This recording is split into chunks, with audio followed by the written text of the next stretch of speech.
बारहवीं गौसे आज़म तेरे जिंदगी है बारहवीं गौसे आज़म मिली गए तुझे ग्यारहवीं गौसे आज़म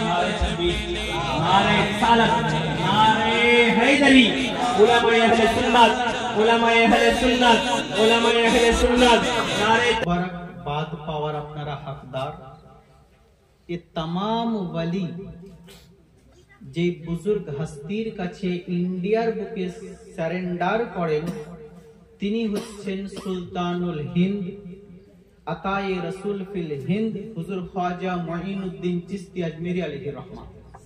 तो हुजूरेर साने उर्दू दो एक लाइन मनकाबत करी एकबार मोहब्बतेर संगे बोलें तो सुबहानाल्लाह सुबहानाल्लाह जोरे सुबहानाल्लाह सुबहानाल्लाह। ज़माना छूटे हम न छोड़ेंगे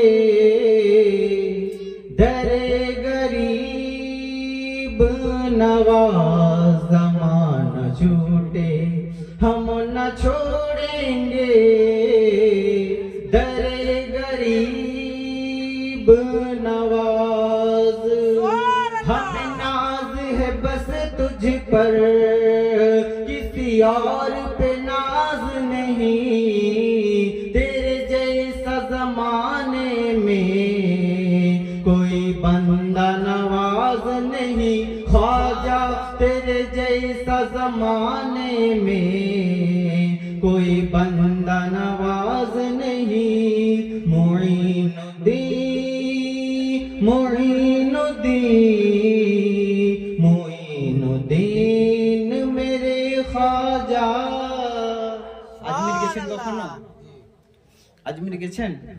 যারা গেছেন তাদের দিলের হালাত হলো ওটা এমন একটা দরবার ওখানে গিয়ে আল্লাহর কাছে যা চাওয়া যায় তাই পাওয়া যায়। সুবহানাল্লাহ। এরকম ইনস্ট্যান্ট দরবার আল্লাহর ওয়ালি বহু আছেন কিন্তু এরকম ইনস্ট্যান্ট পাওয়া যায় এরকম দরবার কমই আছে। হুজুর গরিব নওয়াজের বারগাহতে আল্লাহর কাছে গিয়ে যদি হাত উঠানো হয় যা চাই তাই পেয়ে যায়। চাইনেওয়ালা বুঝতে পারে না কেমন করে পূর্ণ হয়ে যায় তার কারণ হলো ওটা এমন একটা দরবার যেই জায়গায়। আচ্ছা ডাক্তার সাহেবও রয়েছেন আপনারা সবাই রয়েছেন। আচ্ছা একটা কথা বলেন তো, যদি আপনাদেরকে আমি এখন বলি মুম্বাই যান, দে মুম্বাইয়ের ওয়াসিম মার্কেটে যান, কে কে যেতে পারবেন?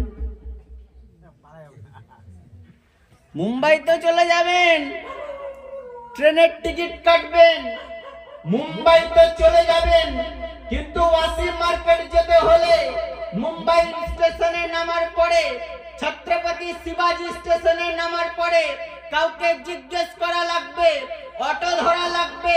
যদি সেইটা না পান তো গুগল জিপিএস ম্যাপ অন করা লাগবে। ওখানে একটা আন্টি থাকে, ও আন্টি সব বলে দেয় কে কোনখানে থাকে। গুগল ম্যাপকে জিজ্ঞেস করতে হবে তো গুগল ম্যাপ বলে দেবে। কিন্তু আমি জানি বারাগতের ধরতিতে একবার সৈয়দ শফঈ কিরমানি রহমাতুল্লাহি তাআলা আলাইহি আপনি বলেছিলেন মাটির দেওয়ালকে, এই মাটির দেওয়াল বরযাত্রীকে আগিয়ে নিয়ে আয়।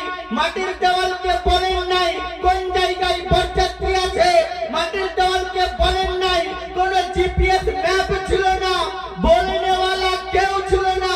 বলেছিলেন এই মাটির দেওয়ালে যা আগিয়ে নিয়ে আয়।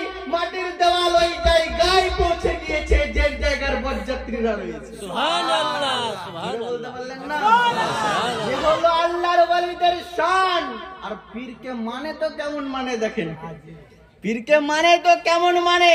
পীর ও মুর্শিদ বললেন বরযাত্রী নিয়ে আসবি, বরযাত্রী ঘুরে চলে গেল তো মাটির দেওয়াল আর ফেরত এলো না। আজ এত শত বছর পার হয়ে গিয়েছে, মাটির দেওয়াল ওইখানে দাঁড়িয়ে রয়েছে।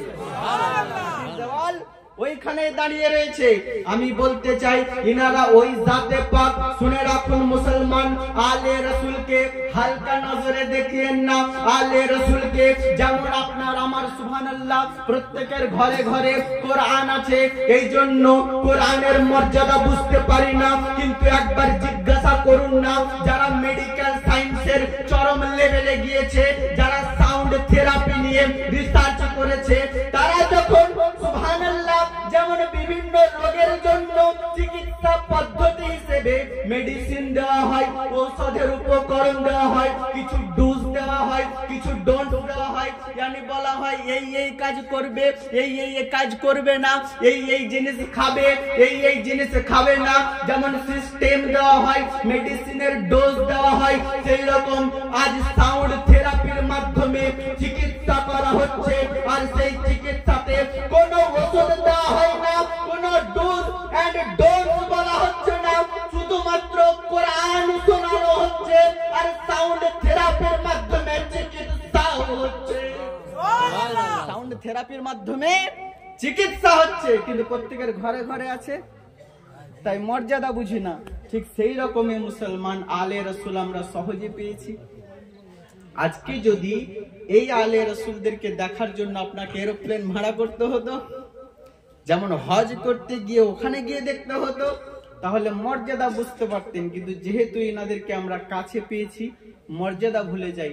আমার আগে আমার ভাই বলছিল কোরআন মাজিদের আয়াত, যে আল্লাহ পাক বলছেন যে খোদাই রজ্জুকে আঁকড়ে ধরো, ওয়াতাসিমু বিহাবলিল্লাহি জামিয়াও ওয়ালা তাফাররাকু, খোদাই রজ্জুকে আঁকড়ে ধরো এবং নিজেদের মধ্যে ফিরকাবাজি করো না, নিজেদের মধ্যে মতবিরোধ করো না, খোদাই রজ্জুকে আঁকড়ে ধরো। আচ্ছা বলেন, যদি কোনো ব্যক্তি কুয়ার মধ্যে কিছু পড়ে যায়, আপনাকে উঠতে হয়, আপনি যদি পড়ে যান, যদি উঠতে হয় তো দড়ি লাগে, দড়ি ধরবেন তো উঠবেন। তো এই দুনিয়া কুয়ার মতো, আর ওয়াতাসিমু বিহাবলিল্লাহি জামিয়া ওয়ালা তাফাররাকু, আর খোদাই একটা রজ্জু আছে, সেই রজ্জু যদি ধরে নেন তো এই দুনিয়ার দলদলি থেকে, দুনিয়ার গুমরাহি থেকে মুক্তি পেয়ে যাবেন।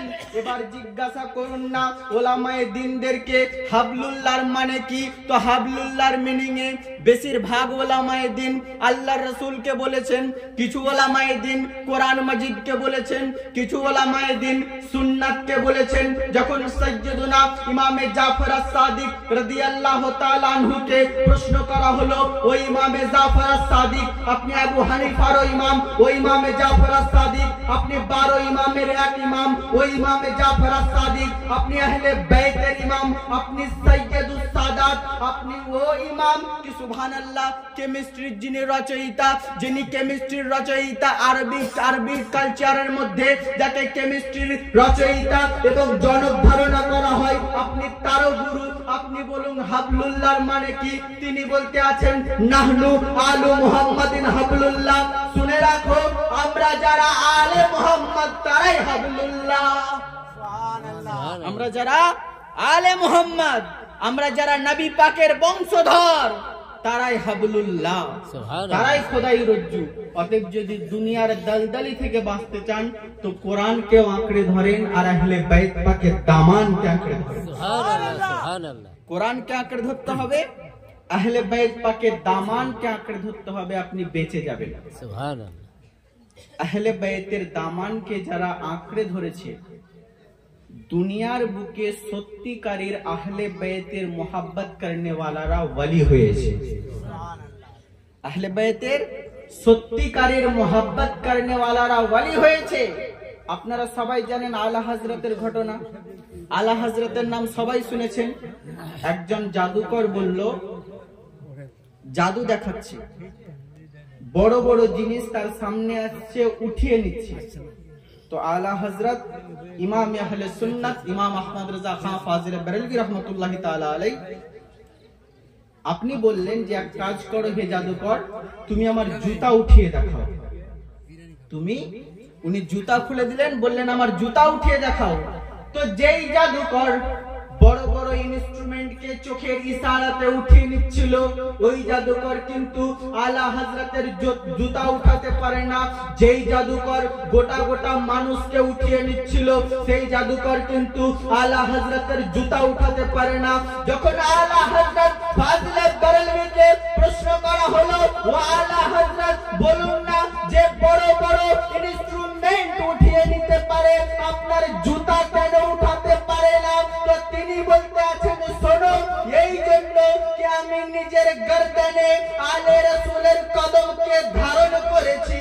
আল্লাহ জাদু থেকে আমার শরীরকে পবিত্র করে দিয়েছেন। আলে রাসূলের যদি সত্যিকারের তাজিম, বুজুর্গানে দিনরা বলছেন, যদি আলে রাসূলের অন্তর থেকে কেউ তাজিম না করে, তিনটা বদনসিবের মধ্যে কোনো একটা সে পাবেই। তিনটা বদনসিবের মধ্যে কোনো একটা সে পাবে। আলে নবীর যদি অন্তর থেকে মোহাব্বত ও তাজিম কেহ না করে, তিনটা বদনসিবের যে কোনো একটা তার মুকদ্দর হবেই। এক নাম্বার হলো, যখন সে মারা যাবে বেঈমান মরবে। যখন মারা যাবে বেঈমান মরবে। আর চাইতে খারাপ নসিবি কিছু আছে? বলে এর চাইতে কম দরজার হলো, দুনিয়ার বুকে থাকবে, কবর পর্যন্ত পৌঁছাবে তো মুনাফিকি হালাতে পৌঁছাবে। আর যদি এই দুই দিক থেকে অন্য কোনো কারণে বেঁচে যায়, তবে অবশ্যই এমন কোন রোগ হবে যে রোগের কোনো ওষুধ হবে না, মানে ও চিকিৎসা তো করবে কিন্তু কোনো কাজ হবে না। আর আল্লাহর নবী বলছেন যে আলে রাসূলের মোহাব্বত করবে অন্তর থেকে, সে মুবারকবাদ নিয়ে যাক চার দিক থেকে। যখন সে মারা যাবে, আল্লাহর ফেরেশতারা তার সামনে উপস্থিত হবে জান্নাতের খুশখবরি নিয়ে। যখন নাকিরাইন কবরে উপস্থিত হবে, ইয়ানি মুনকার ও নাকির যখন সওয়াল জবাব করবে, তার সওয়াল জবাবকে আসান করা হবে এবং তাকে কবরের চাপ থেকে মুক্ত রাখা হবে। শুধু এই নয়, আল্লাহর রাসূল সাল্লাল্লাহু আলাইহি ওয়াসাল্লাম বলছেন, যে ব্যক্তি অন্তরের অন্তরস্থল থেকে আলে রাসূলকে মুহাব্বত করেছে, তার কবর থাকেনি, ফেরেশতাদের জন্য মাজার হয়েছে। যখন সে মারা যায়, ফেরেশতারা তার কবরে জিয়ারত করতে আসে। সুবহানাল্লাহ। মান আহাব্বা আহলে বাইতি ফাকাদ আহাব্বানি ওয়া মান আহাব্বানি কানা মাইয়িত দারাজাত ইয়াউমাল কিয়ামা। আল্লাহর নবী বলেন, মান আহাব্বানি, যে আমাকে, মান আহাব্বা আহলে বাইতি, যে আমার আহলে বাইতকে মুহাব্বত করেছে, ফাকাদ আহাব্বানি, সে আমাকে মুহাব্বত করেছে, ওয়া মান আহাব্বানি আহাব্বাল্লাহ, যে আমাকে মুহাব্বত করেছে আল্লাহ তাকে ভালোবেসেছে। সুবহানাল্লাহ। ওয়ালির ডেফিনিশন কি? ওয়ালি পীর এর ডেফিনিশন হলো আল্লাহ যাকে ভালোবাসে। আল্লাহর নবী বলছেন, যে আমার আহলে বাইতকে মুহাব্বত করবে আল্লাহ তাকে মুহাব্বত করবে। সে আমাকে মুহাব্বত করলো, যে আমাকে মুহাব্বত করলো আল্লাহ পাক তাকে মুহাব্বত করলো। তার মানে হলো আহলুল বাইতের প্রকৃত আশিক আল্লাহর ওয়ালি হয়ে যায়। আহলে বাইতের প্রকৃত আশিক আল্লাহর ওয়ালি হয়ে যায়। বাস একটা ওয়াকিয়া আপনাদের সামনে বলি, তার মধ্যে ইনশাআল্লাহ আজওয়াজাল পীর মুর্শিদ উপস্থিত হবেন। হযরতে খ্বাজা জুনায়েদ বাগদাদি রহমাতুল্লাহি তাআলা আলাইহি ইরাকের সরজমিনে মস্ত বড় পাহলওয়ান। এখনকার জামানায় কেউ যদি বড় রেসলার হয় এবং গোটা পৃথিবী ব্যাপী যদি কাউকে চেনা হয়, যেমন ফুটবলের ক্ষেত্রে মেসিকে চেনা হয়, ক্রিকেটের ক্ষেত্রে বিরাট কোহলিকে চেনা হয়, বিরাট বড় যদি রেসলার হয়, ওই টাইমে উনি বিরাট বড় পাহলওয়ান।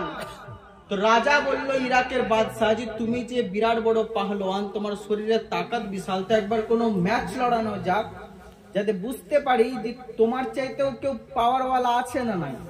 তিনি বললেন যে হুজুর, জুনাইদের সঙ্গে লড়বে এমন সন্তান ইরাকে কোনো মা জন্মই দেয়নি, যে জুনাইদের সঙ্গে লড়াই করবে।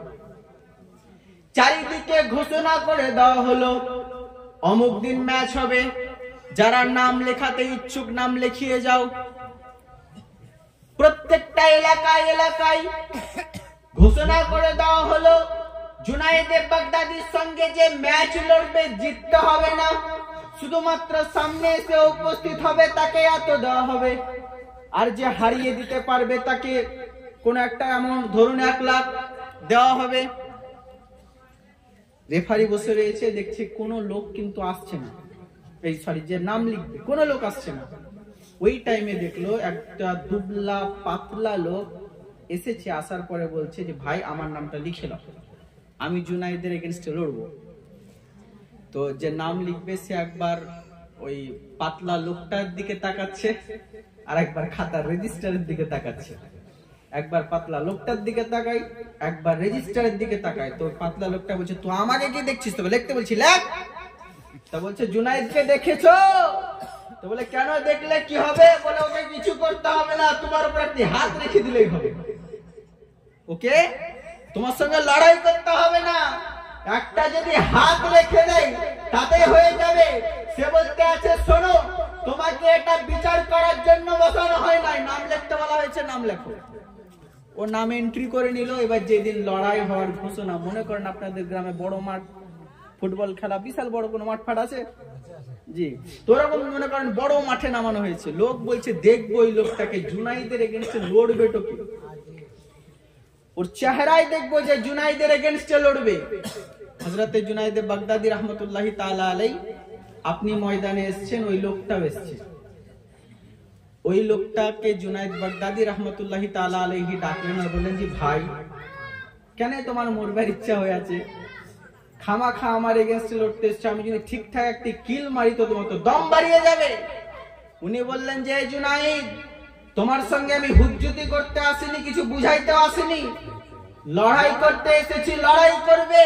হযরতে জুনাইদ বাগদাদী রাহমাতুল্লাহি তাআলা আলাইহি আপনি মনস্থির করলেন কেমন কিল মারবো, ও সে এক কিলেই যেন শেষ হয়ে যায়। যখন আপনি মনস্থির করলেন, এদিকে রেফারি যখন বাঁশি বাজালো, ওইদিকে সুবহানাল্লাহ জুনাইদ বাগদাদী শুনতে পাচ্ছেন আল্লাহর নবী বলতে আছেন, এ জুনাইদ খবরদার হয়ে যা, এ জুনাইদ হুঁশিয়ার হয়ে যা, এ জুনাইদ সাবধান হয়ে যা, তোর এগেইনস্টে আজকে যে দুবলা পাতলা লোক দাঁড়িয়েছে ওটা অন্য কেউ নয়, ওটা আল্লাহর রাসূল দাঁড়িয়েছে।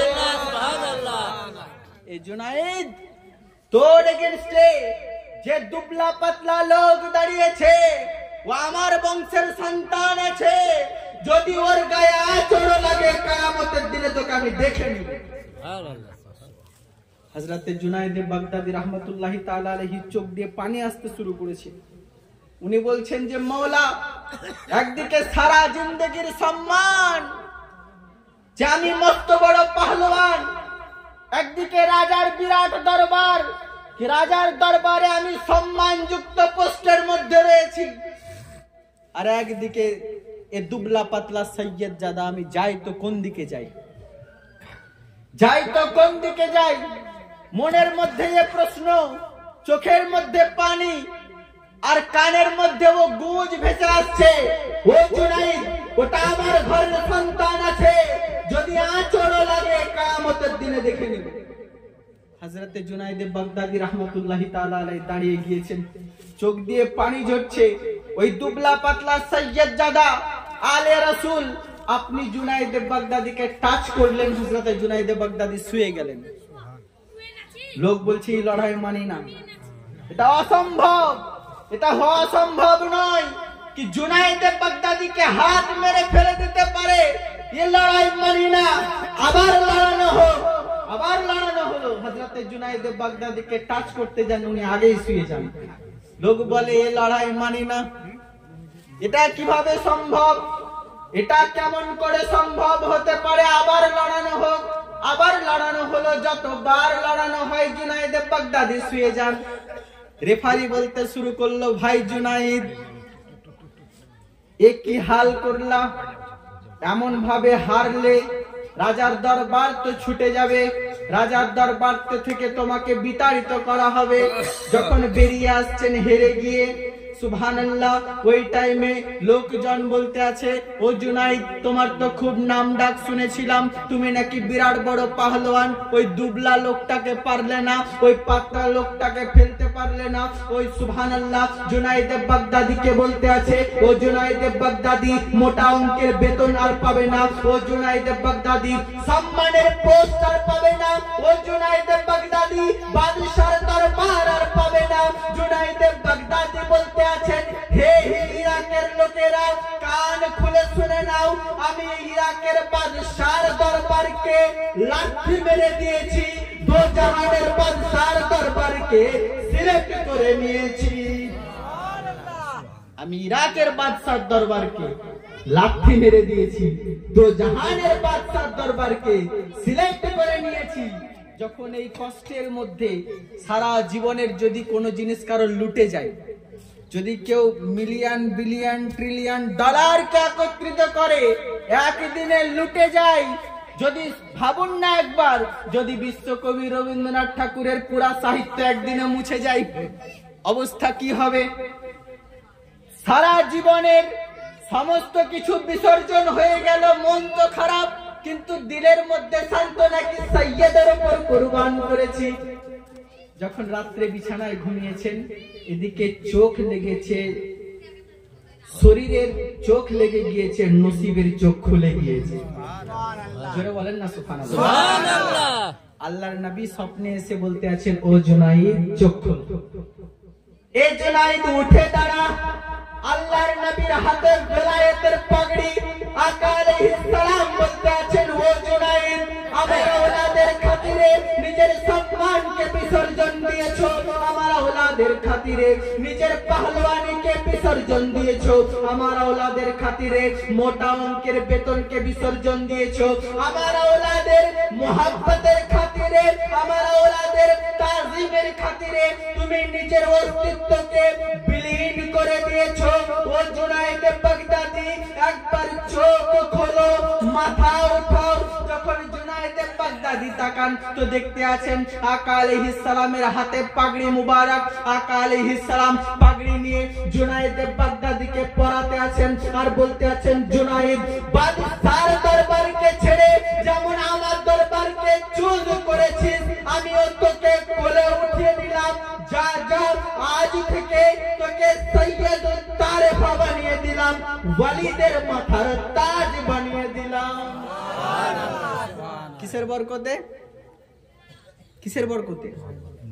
আলে নবীর, নবীর একজন আওলাদ, একজন নরমাল সাধারণ সৈয়দ জাদার খাতিরে নিজের মোহাব্বত জাহির করার কারণে যদি ইহাল হয়, তাহলে যিনারা সৈয়দ এবং আল্লাহর ওয়ালি, যিনি সৈয়দ এবং আলিমে দ্বীন, যিনি সৈয়দ এবং হাজি, যিনি সৈয়দ এবং আলিমে দ্বীন, যিনি সৈয়দ ওয়ালি, যিনি 79 জন আল্লাহর ওয়ালির মনোনীত, যিনি 79 জন আল্লাহর ওয়ালির খেলাফতকে, পুরো ঐতিহ্যকে নিজের সিনার মধ্যে ধারণ করেছেন, যদি তাকে সম্মান করেন, যদি তার সংস্পর্শে আসেন, তো অবস্থা কি হবে? আলা হযরত আজিমুল বরকত ইমাম আহলে সুন্নাত দোয়া করছেন, দো জাহাं में খাদিমে आले रसूल अल्लाह कर हजरते आले रसूल मुक्तदा के वास्ते। আচ্ছা, আপনারা দোয়া করেন তো? আপনার যখন সন্তান হয় না, সন্তান নাই, তখন আপনি বলবেন যে আল্লাহ বেটা দাও, বেটি দাও। ধরেন বেটা হয়ে গেল, তারপরে বলবেন যে বেটা দাও। আপনার কাছে টাকা নেই, আপনার ধান লাগিয়েছেন, মনে হচ্ছে খারাপ হয়ে গেল, পচে গেল, আপনি বলবেন যে আল্লাহ এই যাত্রায় বাঁচিয়ে দাও, ফসল দিয়ে দাও। ধান কাটার পরে বলবেন যে আল্লাহ ধান দাও, তখন হয়তো দোয়া করবেন যে আল্লাহ যেন ওজন বেশি হয়, তাই না? তো দোয়া কোন জিনিসটার জন্য চাওয়া হয়? আমি যদি বলি যে আল্লাহ চাকরি দাও, তো আমার ততদিন পর্যন্ত সাজতো যতদিন আমি পাইনি। এখন আমি পেয়ে যাওয়ার পর তো আমি বলবো না যে আল্লাহ চাকরি দাও, বলবো? বলতে যাব না। আলা হযরত বলছেন, দো জাহাं में খাদিমে আলে রাসূল আল্লাহ কর। আলা হযরত আওলাদে রাসূলদের তাজিম করলেন, শান জাহির করলেন, তাদের শানে ফতোয়া লিখলেন, কিতাব লিখলেন। তারপরেও মনে হচ্ছে কি খিদমতের হক আদায় করতে পারেনি, তাই তিনি বলতে আছেন, দো জাহাं में খাদিমে আলে রাসূল আল্লাহ কর। আচ্ছা বলেন আরেকটা কথা, উনি বলছেন দো জাহাं में, মানে এই জাহানেও ওই জাহানেও, এই জাহানেও ওই জাহানেও। ওয়ালা হযরত দুয়ার মানে তো বুঝলাম না, কেন দো জাহানে আলে রাসূলের খাদিম হতে চাইছেন? তো আলা হযরত বুদ্ধিমান, আলা হযরত মুজাদ্দিদে জামা, তিনি বলতে আছেন, শোনো, এই জন্য কি আমি জানি মালিক যেই জায়গায় থাকবে, মখদুম যেই জায়গায় থাকবে, খাদিমও সেই জায়গায় থাকবে। এই জন্য যখন নবী তার औलादদেরকে শাফাআত করবেন, যখন নবী তার औलादদেরকে জান্নাতে নিয়ে যাবেন, নবীর औलादের সঙ্গে মোহাব্বত करने वाला খাদিম হযরতরাও সেখানে। এই জন্য বলছেন দো জাহাঁ মে খাদিমে আলে রাসূলুল্লাহ কর হযরতে আলে রাসূলে মুক্তদা কে वास्ते। যারা ইমামের পিছনে নামাজ পড়ে তাদেরকে বলা হয় মুক্তাদা। আচ্ছা বলেন তো, নামাজের ভিতরের ফরজ কটা আর বাহিরের ফরজ কটা? নামাজের ভিতরের ফরজ কয়টা আর বাইরের ফরজ কয়টা? জি 6টা 7টা, কেউ কেউ বলছেন 6টা 6টা, তো 12টা 13টা, যাই হোক জি 13টা। তো নামাজের ভিতরের ফরজ, বাইরের ফরজ।